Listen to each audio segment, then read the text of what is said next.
Mbanje kubasuhuza mu izina ry'umwami wacu Yesu Kristo. Uyu ni wa mwanya tujya dukurikirana ikiganiro gutabarwa n'Imana, ikiganiro mugezwaho nanjye Frere Tuyisenge. Tuguhaye ikaze muri iki kiganiro, ukomeze kudukurikirana.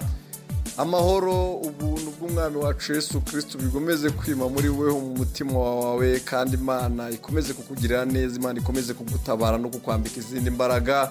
Aho muri iki kiganiro dukomeza kubona Imana ari Imana itabara, aho tubona Imana ari Imana irengera abantu bayo, kandi uwayiringiye wese Uwiteka abasha kumutabara, Uwiteka abasha kumuhumuriza, Uwiteka abasha kumugirira neza mu izina rya Yesu.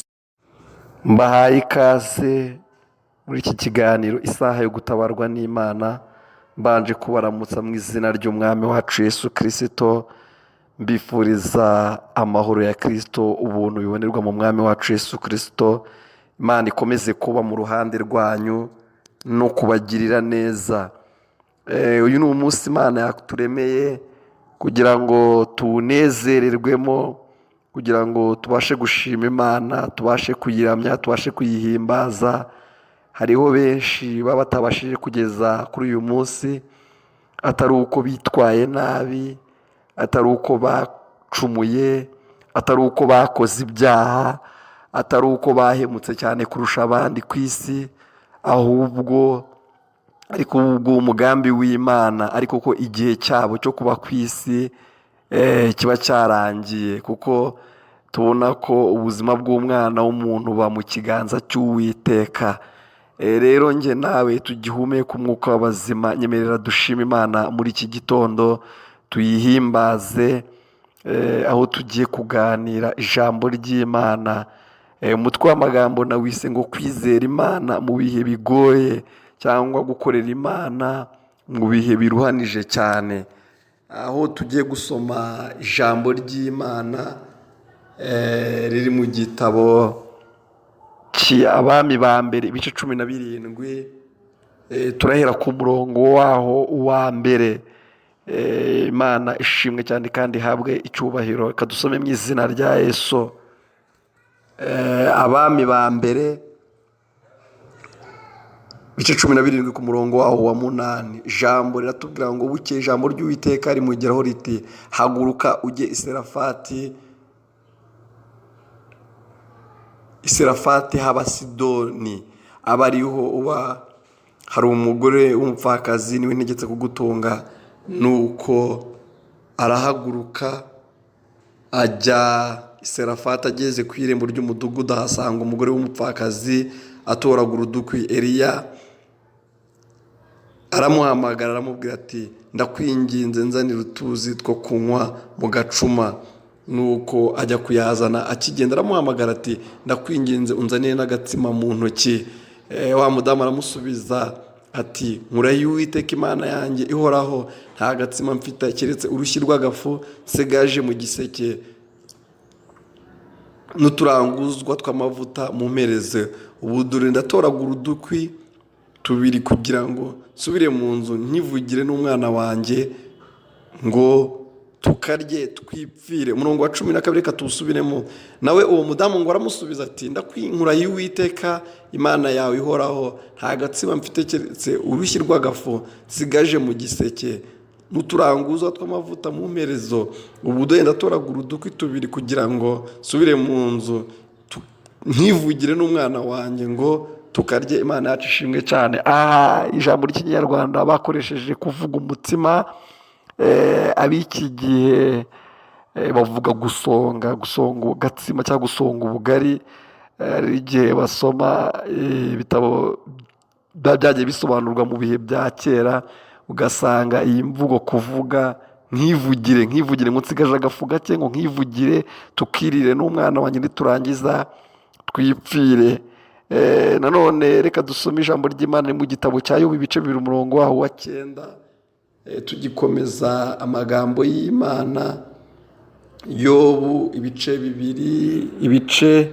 2 ku murongo waho w'9. Reka dusome mu izina rya Yesu. Ijambo riravuga ngo umugore aramusubiza ati, mbese n'ubu uracyakomeje gukiranuka kwawe? Ihakane Imana wipfire. Imana yacu ishimwe cyane. Dusomye mu Bami ba mbere ibice 17 umurongo wa 9 kugeza ku murongo wa 12. Dusaba mu gitabo cya Yobu ibice 2 umurongo w'9, aho tugiye kuganira amagambo y'Imana. Reka dushime Imana kugira ngo Imana ibashe kubana natwe. Imana turagushima kubwira ijambo ryawe. Twemerere turaritse imbaraga z'umwuka wera, duheje imbaraga z'umwuka mubi w'ibitero by'umwanzi. Icyo duhaye ikaze n'imbaraga zawe. Sobanurira imitima yacu ijambo ryawe, kuko ijambo ryawe risobanurwa n'umwuka wawe wera, kandi buri wese uduteze amatwi mu mwanya kugira ngo abashe gukurikirana ijambo ryawe. Urakoze kuko uri Imana, mu izina rya Yesu, amen. Na mwene data uduteze amatwi mu iki kiganiro isaha yo gutabarwa n'Imana, aho twagiye tubona Imana itabara abantu bayo, Imana irengera abantu bayo, Imana igirira neza abantu bayo.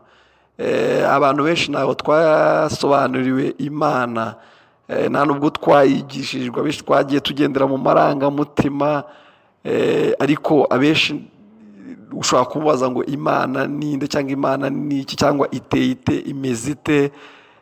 Buri wese akabigusobanurira uko abyumva. Rimwe na rimwe bijya bimbabaza iyo abantu bizera Imana bakayizera nk'aho ari umukozi wayo wabo. Ubwo uba wizeye mu Mana yagufasha, wizeye mu Mana yagushyigikira, wizeye mu Mana yagukorera, wizeye mu Mana yaguha byose. Rimwe na rimwe ibyo byose rero wiringiye mu Mana, iyo ubibuze utangira kuyikondana, cyangwa se kuyicira imanza, cyangwa se kuyihakana, cyangwa kumva ko yakwanze.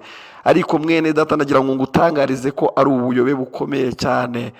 Imana ni Imana y'umwami, ni Imana iteye ubwoba, ni Imana y'igihangange, ni Imana irenze ibyo wigeze gutekereza byose. Kuko iyi si duhagazeho, wenda uri ku mugabane umwe, ariko yo izi migabane yose irenze 6, izi miliyari zirenga 7 zose ziri kuri iyi si, kuri iyo migabane.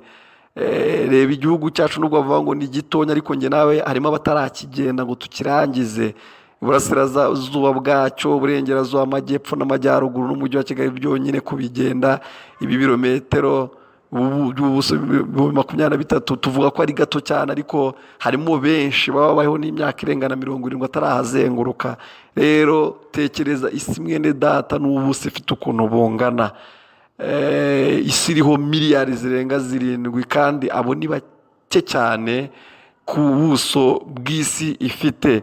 Ariko Imana yo yabumbye ikibaro, ikizeru kingana gutyo, niyo ikigenga, niyo izi imfatiro zacyo, niyo izi uburyo kibayeho, niyo izo miliyari zose nkubwira ziri ku isi zose zibaho. Ijambo ry'Imana ryo riratubwira ngo ibumbura ikiganza ibyaremwe byose bigahazwa.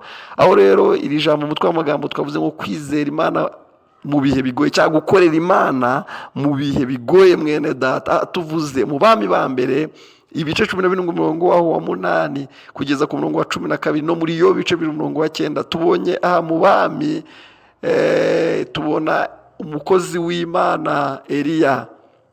Byari mu bihe bigoye cyane by'igihugu cyabo cya Isiraheli, byari bibaruhije cyane. Cyari igihe cy'amapfa, cy'inzara, ngo imvura yari maze imyaka 3 itagwa mu gihugu, bigoye cyane. Abantu bicwaga n'inzara biruhije. Ariko nubwo byari bimeze gutyo, nubwo umukozi w'Imana yari muri ako gace gateye gutyo, gafite ibibazo bimeze gutyo, ariko Imana yari iri kumwe nawe. Mwene data, nagira ngo ngo nibyo unyuramo, nibyo ucamo, ibyo byose bikuruhije, ariko Imana muracyari Imana yawe, iracyari Uwiteka. Niba warayiringiye, niba warayizeye iyo Mana, iracyavugana nawe mwene data. Nubwo amatwi yawe atabyitaho, nubwo amaso yawe ahumirije atabasha guhumuka ngo abirebe, ariko Eliya ngo mu bihe byari bimeze gutyo mwene data, mu bihe byari bikomeye kuri urwo rwego, ngo nuko Imana iramusanga, iravuga ngo Eliya haguruka.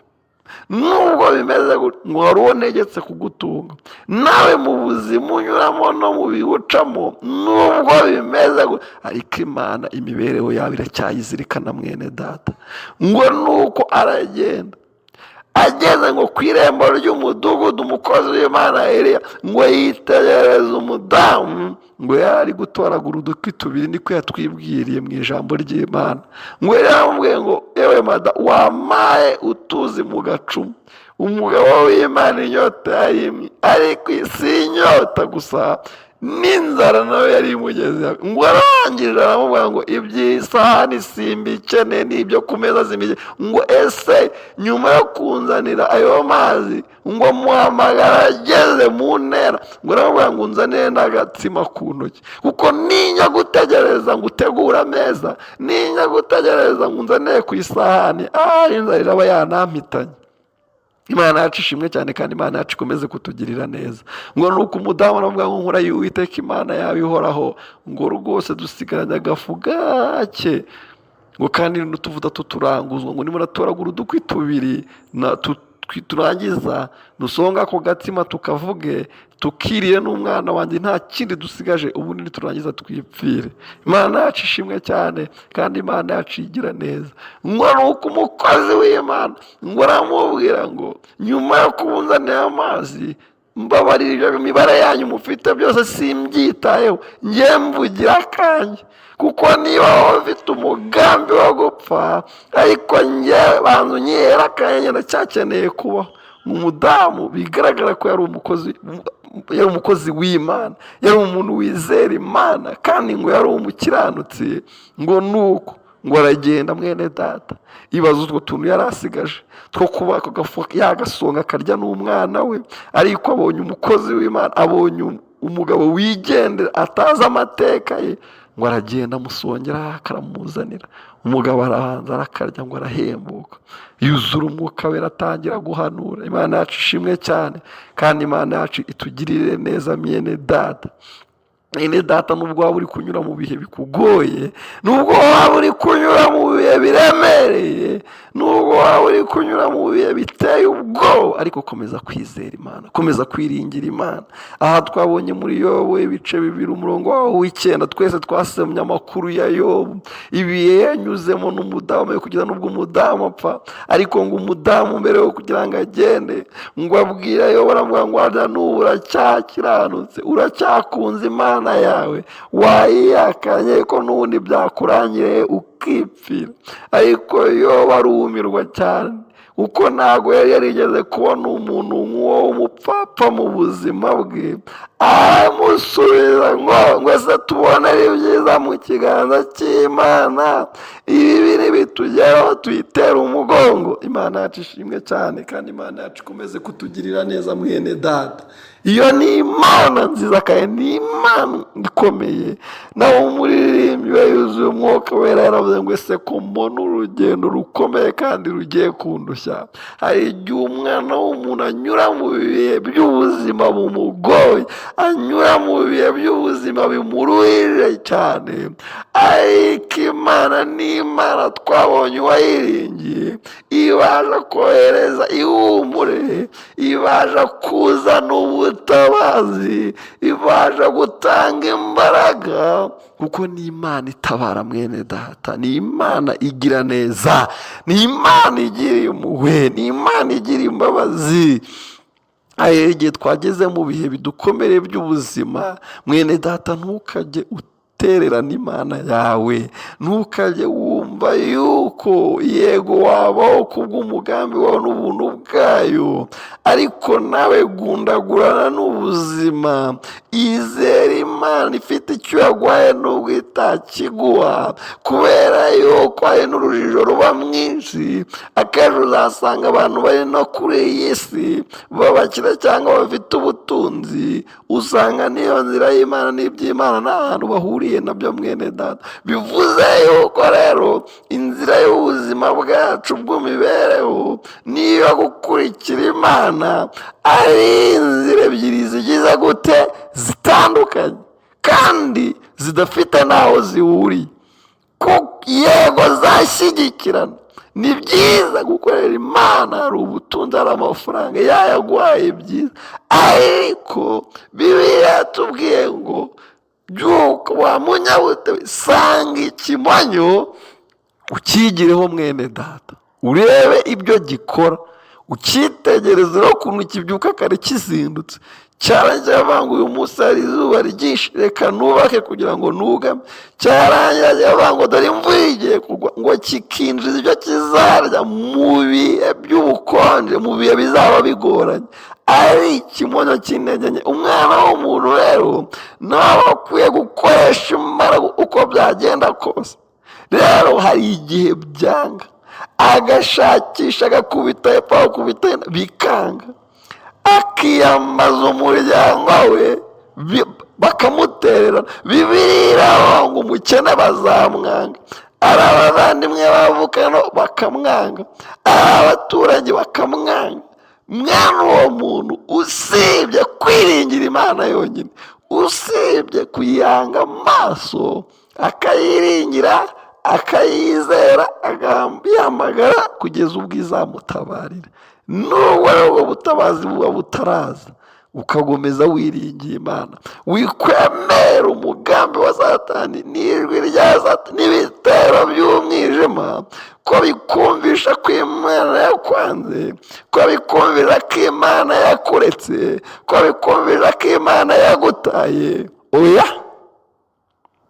ibyo bitekerezo nibiza jya ubibwira ngo ceceka Satani, ceceka wabitekerezo bibi, Imana ntiyigeze inyanga, kuko ubundi Imana si umukozi wanjye ngo inkorere, Imana ntabwo ari umugaragu wanjye ngo imfashe. Oya, ahubwo Imana ni umwami wanjye, ninjye ukwiye kwikorera, ninjye ukwiye kuyiramya, ninjye ukwiye kuyihimbaza, yo igatanga umugisha. Kandi ukongera ukabwira ibyo bitekerezo byo, ukabwira ngo uyu munsi yemeye yuko anyura muri ibi bihe, yemeye ko anyura muri izi nzira, wenda wasanga harimo icyubahiro cyayo, kuko ijambo ry'Imana riratubwira ngo mu maganya y'ibice 3 umurongo wa 33 ngo Imana ntabwo ijya yemera ko abantu bababara, ngo ndetse niba yifuza no kubatera agahinda. Nayo irani ijambo muri Zaburi ngo ari kurira, ngo kujya kurarira umuntu mwene data, ngo ariko mu gitondo impundu zikavuga. Ijambo rikongera rikambwira ngo Uwiteka kubarongotana k'umwana w'umuntu, ngo agashyira amarira mu icupa rye. Imana yacu ishimwe cyane, kandi Imana yacu ihabwa icyubahiro. Rero ni Imana ijya yita ku mwana w'umuntu, ni Imana ijya ibasha kumushyigikira. Twabonye muri yo igice cya mbere kugera ku bice 2 ikiganiro Satani yakoranye n'Imana. Mwana iravuga ngo mbe Satani uturutse urajya he? Ese witegereje Yobu umugaragu wanjye ukuntu mu isi nawe wanye nawe uyu munsi yari kuvuga izina ryawe, kuko nawe ukorera Imana kandi ugenda nawe wicishije ikindi ukayikiranukira. Ari muri ibi bihe hakoreshwa izina ryawe mwene data, ariko twumvisha Satani atanga ingingo, ategura umugabo Yobu impamvu akwiringira, niyo mpamvu akwizera akanagukunda. Dore n'uyu munsi yaje gusenga, wamuhaye byose, wamuhaye abana beza mu gihugu, wamuhaye umugisha, bikoreho maze nurangiza ayo magambo rero tuzongere duhure. Imana yacu ishimwe cyane. Rero hari igihe umwana w'umuntu anyura muri ibyo bikombe byo kubura umugisha n'amahirwe, bitewe ntawamenya ikiganiro cyo cyabaye cyangwa ibyo yagambiriwe uwo mwana w'umuntu. Rimwe na rimwe niyo mpamvu tuba tugomba kugundagura no niyo mpamvu Bibiliya itubwira ngo dusenge mu buryo bwose bwo gusenga, ngo turwanye Satani azaduhunga. Imana yacu ishimwe cyane, kandi Imana yacu itugirire neza mwene data. Ariko icyo twamaze kubona, twamaze gusobanukirwa, ni uko nyuma yo kurwana n'izo ntambara zose, ni uko nyuma yo kurwana n'ibyo bitero byose, Imana igomeza kuba ari Imana. Ubwo umupfakazi yari yizeye Imana, ubwo umupfakazi yari yiringiye, aravuga ngo wenda kano gafu dusigaje njye n'umwana wanjye n'utu tuvuta reka tugasonge twirire twipfire. Ubwo yari abonye umukozi, ntiyagugumiriza, ntiyafunga mu biganza bye, aravuga ati nawe wirire, twese ntidushaka tujyane. Ariko umupfakazi Imana iramwibuka, ayo magambo yavuze ntiyigeze ashyiramo iryo gutuka Imana no kuyisebya. yavuga ngo nyine ubu byashyitse, niba byagenze gutyo ubwo nuko reka tuturye, niba ari no gupfa dupfe. Ubwo araba ari wo munsi Imana yatwandikiye. Umudamu nta jambo ryo gusebya Imana yigeze agira. Yobu nubwo yabonye umutera inkunga, Yobu ibice 2:9, mudamu aramubwira ngo rega ibi byose ni Imana biturutseho, nuyihakane nurangiza wipfire, yituke nurangiza wipfire. Ariko Yobu umukozi w'Imana mwene data, ndagira ngo ngutangarize yuko yagomeje kwiringira Imana, yagomeje kwizera Imana. Aravuga ngo nayiboneyeho ibyiza, niba n'ibibi bije nuko nyine rega nta nubwo ari nayo yabiteye, ahari yiringira muri ubwo buryo butandukanye. Wasanga ari ibyo bihe bigeze, kuko mu isi mu gitondo n'imvura, nimugoroba n'izuba. Ese kuki twebwe ibyo tunyuramo tutakwemera ko mu gitondo ari izuba, mu nimugoroba akaba imvura, rimwe bukira ubundi bugacya, tuganyuramo ko tweshe hafi ya bose? Nawe uzasanga nabo bakiri bakomeye cyane, iteka umwe umwe azagenda akubwira aho yagiye anyura mwene data. Biragoye ko umuntu abyuka mu gitondo ukumva ngo ni umukire w'ikirangirire ku isi. Twagiye dusoma ibitabo byabo, amateka yabo agenda atubwira, nabo ubwabo n'ubuhamya bagenda batwibwirira. Hafi ya bose usanga hari aho banyuze mwene data, ntawe ugira icyo ageraho kitamugoye. Ariko icyo ngukangurira muri iki gitondo, muri iki kiganiro cyo gutabarwa n'Imana, iringira Imana nk'umutabazi, iringira Imana nk'umurengezi. Kandi n'igihe ubonye ntabiri kuyiturukaho muri ibyo bihe, uyikunde nk'umwami wawe, uyikunde nk'Uwiteka Imana, uyizere ntawamenya iracyari Imana, kuko na nyuma y'ubu buzima murakomezanya. Ahari hari igihe abyitegereza ikabona ibyo byose by'ubutunzi bw'iyi si bitazabasha kuyikugezaho, ikemera yuko Satani aryama ku miryango yawe yose, aho ukoze hose bikanga, aho ukoze hose ntibyemere. Wakwibaza ngo nuko utize neza cyane, nuko utari umuhanga. Oya, kuko n'ubundi abafite ubutunzi bwinshi ntabwo aribo bafite amashuri menshi, n'abafite amashuri menshi sibwo bafite ubutunzi bwinshi. Ijambo ry'Imana ryarambwiye ngo mu gitabo cy'Umubwiriza ibice byaho ni 9:11 ngo nitegereje munsi y'ijuru, ngo mbona abantu basiganwa, mbona abanyembaraga, abanyabwenge n'abahanga, ngo si bo bagira ubutunzi, si nabo bagira ibyo kurya, ngo ubwo ni ibihe ntibigwirira abantu mwene data. Ayo ni amahirwe atangwa n'Imana yonyine. Ayo ni amahirwe Imana ijya yemera umwana w'umuntu akaba yahura nayo, agacakirana nayo, yarangiza akazamuka. Iyo twamaze kugira ibyo tugeraho mwene data, hari igihe tujya dutekereza nabi, tukumva yuko turi abahanga mu gushaka akazi, tukumva ko turi abanyabwenge twize neza. Nyamara abanyabwenge bize neza mu mashuri menshi akomeye, uzabasanga mwe barabaye bamayibobo, uzabasanga barabaye abasinzi, abandi barabaye abasama, abandi ntabyo bigejejeho. Ariko bagize n'ibyo bageraho nabyo ugasanga ni amahirwe n'ubuntu utamenya. Ariko byose mwene data bigenwa n'Imana. Niba rero Imana uyiringira kandi ukaba uyizera, ndakwinginga wizere Imana, uyikunde nk'Imana yawe, uyikunde nk'Uwiteka umubyeyi wawe. Umwereke byose, umubwire ngo Mana dore byanze, niba ngirirwa neza ngirirwe neza nawe, niba ngirirwa ubuntu ngirirwa ubuntu nawe. Kandi n'ubu utanabikoze uracyari Imana yanjye, niba utanabigenje gutya nk'uko nabyifuzaga, ufite ibyo wifuza, kuko ni Imana. Twabonye abayitakambiye yarabatabaye, kandi n'abataratabawe abo bose bose bagiye bagirirwa neza, ariko ukabona Imana ari umukiranutse, ni nziza kandi iratunganya. Imana igisambo ku musaraba atitegereje Yesu kiravuga ngo mwana w'Imana wewe kutuziza ubusa, twe tuziza ibyaha twakoze, ariko wewe tundebera ngo nugera mu bwami bwawe unyibuka. Arasaba mwene data amanywa nijoro nubwo waba ubona bitameze neza, gomeza gukiranukira Imana no kuyisaba, gomeza kwemera imbaraga zayo, ahubwo ubwo Mana wamfasha,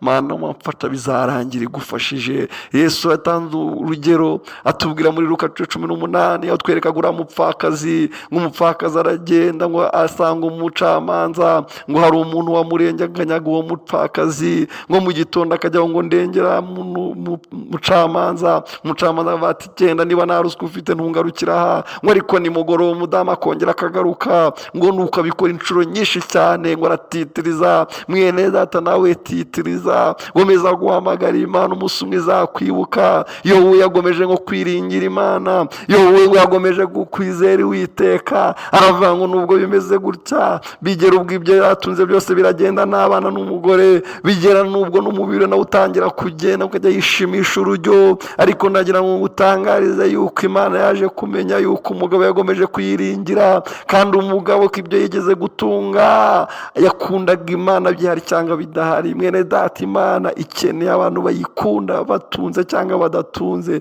ikeneye abantu bayubaha bafite icyo bafite cyangwa batagifite, ikeneye abantu bayikiranukira ku manywa na nijoro, mu gitondo na nimugoroba, kandi bayikunda n'umutima wabo wose, kuko muri ibi bihe Imana aribo bantu ikeneye. Mwene data, naho ubundi uru rugendo rw'ubuzima, naho ubundi uru rugendo rw'agakiza ntabwo rworoshye. Iyi si irimo iragenda igera mu bihe byawe bya nyuma, iyi si irimo iragenda icogora mu mbaraga z'urukundo, aho abantu banga ababo, aho ababyeyi banga abana babo, aho abana banga ababyeyi babo, aho abavandimwe bahaguruka bakicana, aho twikunda bikabije, gukunda amafaranga, aho amagwa agoranye, aho umugore usanga yayizigamye ibyo umugabo yarizigamye ibye, umwe yamara kugira ibyo ageraho bagatandukana, abana bakaba bamayibobo. Tugeze mu isi ibihe biruhije cyane. Mwene data, ndakwifuriza kongera gushaka mu maso y'Imana no kongera kuyisunga,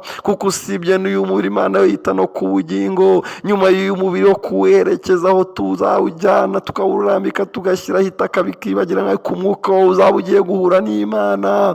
Gerageza muri ibi umubiri wabashe gukorera Imana, kugira ngo ubugingo bwawe buzabone kuyibona, kandi kugira ngo imirimo uzaba warakoreye mu isi izabashe kuguherekeza. Mwene data, iyi si tuyibaho igihe gitoya mwene data, yewe nta nukigeza ku myaka igeze mu 100, ariko ugasanga turimo turaruhanya, turimo turamarana, ugasanga urukundo mu itorero rurakonje, urukundo mu isi rurakonje, ariko Imana iracyagukunda. Mwene data, ndakwifuriza kongera kwizera Imana mu izina rya Yesu Kristo w'i Nazareti. Umaze kudukurikira mu ijambo ry'Imana, ongera gukunda Imana nk'umwami wawe kuruta ko wayikunda nk'umugaragu wawe, ukumva ko n'Imana niba nta kigufashije ntacyo mugipfana, ukumva ko Imana niba nta kigukoreye ntacyo mugihuriyeho. Imana ni umwami wawe, Imana ni Imana yawe. Ntabwo rero ibyo yabigufasha, ni byiza yakohereza imbaraga zayo. Ndabyibuka igihe kimwe Yesu ubwo yarageze mu bihe by'urugamba rukomeye, ijoro bamutwayemo, ngo nuko Petero akora inkota atangira kuyimurwanirira Yesu, kugeza n'ubwo yaciye umusirikare ugutwi. Ariko Yesu aravuga ngo Paul, subiza inkota mu rwubati, kuko utwara inkota zicishwa nayo. Kuko mwene data, uri kugerageza kwirwanira, ibyo wirwanira nabyo nibyo bizakwica, nibyo bizakurimbura, ahubwo ahanga amaso Imana. Yesu aramusubiza ngo mu ijuru hari regiyo na regiyo, hari amabateyo n'amabateyo y'ingabo nyinshi, ngo iyo mbishaka mba nzihamagaye. Imana mu ijuru ifite ingabo nyinshi nk'izo yajyaga ihamagara kuri gihe by'aba Daniyeli bakamanura ibisubizo. Satani nta mbaraga afite, nubwo yagerageza kurwana, yagerageza guhagarika Gaburiyeli, ariko Mikayeli ahita amanuka. Ndakubwiza ukuri mwene data, Imana ifite ubutware n'ububasha byo kubasha kukugirira neza. Imana ifite ubutware bwo kubasha kukurwanirira. Imana ifite imbaraga zo kubasha kugira icyo ikora, kuko ngo isi izayizinga nk'urupapuro, ngo yaravuze ngo isi nibeho ibeho, kandi ibasha kuyirema, kandi yirema nawe yagishije inama. Ngo isi yari yuzuye amazi, ngo nuko itandukanya amazi n'ubutaka, iranabwumisha iburemamo n'umuntu, tuyigendagenda, hari inyamaswa n'ibisiga byose, ibyo byo mu kirere byose n'ibyo mu nyanja, bya bindi byose twitegereza, izo ntare n'ibisimba byo mu ishyamba twabyitegereza tukagira ubwoba tukabitinya. Imbere y'Uwiteka n'ubusa mwene data. Iyo niyo Mana nkubwira ifite imbaraga, iyo niyo Mana nkubwira igihe Daniyeli yajyaga mu rwobo rw'intare, ngo Imana ifite ububasha bwo gutegeka byose, itegeka n'intare zifunga umunwa. Iyo niyo Mana nkubwira mwene data uduteze amatwi. Wongeye kwiringira Imana no kuyikunda. Vuga ngo Mwami, ndongeye kukwiringira kandi nongeye kugukunda, kandi wongeye gukomereza kwizera Imana muri ibi bihe bigoye uri kunyuramo. Reka rero muri aka kanya dushima Imana, dusenga Imana. Mana, turagushima, turaguhimbaza kuri buri muntu wese tubanye muri iki kiganiro isaha yo gutabarwa n'Imana, aho tuvuze ku magambo Mwami ngo kwizera mu bihe bigoye. Abizi mu bihe bigoye ngo urugiye kera ruhinyuza intwari, kandi mu bihe bikomeye intwari ziracogora. Aho abantu bageze mu bihe bikomeye, ba Petero bihakanye Yesu batamwanza, ari mu bihe bikomeye byabaruhije. Nyemerera mwene data nyaguhora ko wamaze kukwakira nk'umwami n'umukiza, umugirire neza, umwambike imbaraga, umutima we wuzura imbaraga zawe n'ibyiringiro bishyaka, no mwibuka ufungura imiryango y'umugisha, mubyeyi mwiza Uwiteka, mu izina rya Yesu Kristo umwami n'umukiza wacu, amen. Wowe utarakira Yesu Kristo umwami n'umukiza wawe, kugira ngo nubwo waba unyura mu byo byiza by'umugisha cyangwa uri kunyura mu byago n'amakuba, Imana ijya igomeza ikubera Imana, nawe ukwiye kwiyandikisha mu bana b'ubwami bw'Imana. Ni koko ujya uhura n'amagambo menshi abavuga ngo Imana idukunda twese, turabimana, ariko nyuma y'uko isi imanukiwe na Satani akagerageza kuyobya abantu b'Imana, Imana yagiye ishyiraho inzira yo kugira ngo izahure n'abantu bayo. Iyo bitaza kumera gutyo, Yesu ari kwigumira mu ijuru, akigumira muri buriya bwiza, kuko Imana twese ari kubidukunda. N'ubundi Imana yaradukundaga, ariko Imana, ijambo ry'Imana ratubwira mu gitabo cy'Imigani 18:17 ngo nkunda bankunda kandi abanshakana umwete bazambona. Naho mu Bakorino ba mbere 8:3 ngo ukunda Imana niwe umenywa nayo. Uramutse udakunze Imana, kukumenya nayo biragoye gukunda umuntu ukwanga. Gomeza usayisha, ujya mu byaha, udashaka gukurikira Imana ngo uterane n'abera, uyiramye uyihimbaze, ufite ibindi uramya, ufite ikibazo. Kuko aho mu mabuwate ibyo wirirwamo kwiryamira, kwibera umunebwe, nuko hari ibindi uramya, hari ibindi urimo. Kuko umwana w'umuntu yarimwe mu buryo bwo kuramya Imana, nta yandi mahitamo. Rero wowe wumva wahindura amateka y'ubuzima bwawe, subiramo iri sengesho kugira ngo wandikishe izina ryawe mu gitabo cy'ubugingo, uryandukuza aho ryabaga handi, muri ibyo bigirwamana, muri iyo myuka yindi y'ubundi bwoko, ariko byose bihurira kuri Satani. Ko Satani we icyo umugambi we ni ukugira ngo abantu tudakurikira Imana, kwangisha abantu Imana, abana bayivamo. Nta torero uzi, nta dini, ni make. Ubu nibyo bigenda biza ukumva ngo hari itorero rya Satani, ariko benshi nta nubwo twari twanarimenya. Ariko usanga bari muri ibyo byinshi bita amazina, bita iby'Imana, ariko birimo ubuyobe, bitarimo gukurikira Imana no kuyikiranukira, ugasanga biri inyuma y'ijambo ry'Imana. Rero subiramo ngo Mwami Yesu, nshiye bugufi imbere y'amaso yawe, imbere ubwiza bwawe. Amazina yanjye uyandukuze mu gitabo cy'urupfu, yandikwe mu gitabo cy'ubugingo. Kuva uyu munsi ndi umwana w'ubwami bw'Imana. Kuva uyu munsi nyiri uwa Satani. Kuva uyu munsi ngiye kujya ngendera mu nzira zawe, umwuka w'Imana yanjye ajya nshoboza, mu izina rya Yesu. Urakoze kuko uri Imana. Mwami, buri muntu wese usubiyemo iri sengesho ryo kwatura ko Yesu Kristo ari umwami n'umukiza we, ku ijambo rya ritubwira ko uzabyatura azakizwa. Nyemerera uyu muntu akizwa, amazina ye yandike mu gitabo cy'ubugingo mu izina rya Yesu. Rero mwene data, jya ukunda guterana n'abera, aho muramya Imana, kandi umuntu utakwegereza Yesu, umuntu utagutoza inzira yo gukiranukira Imana, uwo ujya umuhunga. Kuko iby'amarari y'isi, iby'iminezero y'isi bizashirana no kwifuza kw'isi, ariko nyuma uzaba ukeneye kureba Imana. Tekereza nugera imbere y'Imana ukabona amavideo y'ubusambanyi bwawe, ukabona amavideo y'ubujura, ukabona amavideo yo gutukana, ukabona amavideo yo kuraguza no guterekera, ukabona amavideo yawe yo kutubaha Imana no kutayumvira. bizaba ari agahinda gakomeye cyane mwene data. Ni byiza rero gutegura ejo hawe mu nzira yo gukiranukira Imana, kandi ni na byiza cyane. Reka dutekereze ko ijuru riramutse ribaye ritanariho, gukiranuka byonyine ubona uwo muntu aba ari inyangamugayo. nibwo wakwiberaho mu buzima bwo gukiranuka gusa, mu buzima bwo kugendana n'Imana yawe gusa, ni byiza ibyo byose nubwo wabikora, ariko utari uwa Yesu nta kamaro byaba bimaze. Ariko nanone mu bundi buzima busanzwe, kubaho uri umugabo w'inyangamugayo, hari abo Bibiliya yita imfura, kubaho uri imfura.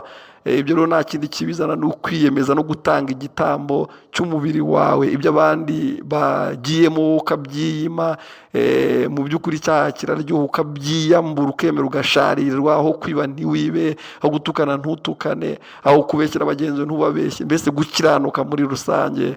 Rero Imana ikomeze kukugirira neza no kukwambika imbaraga muri ibi bihe, mu izina rya Yesu. Ukomeje kudukurikirana, amen.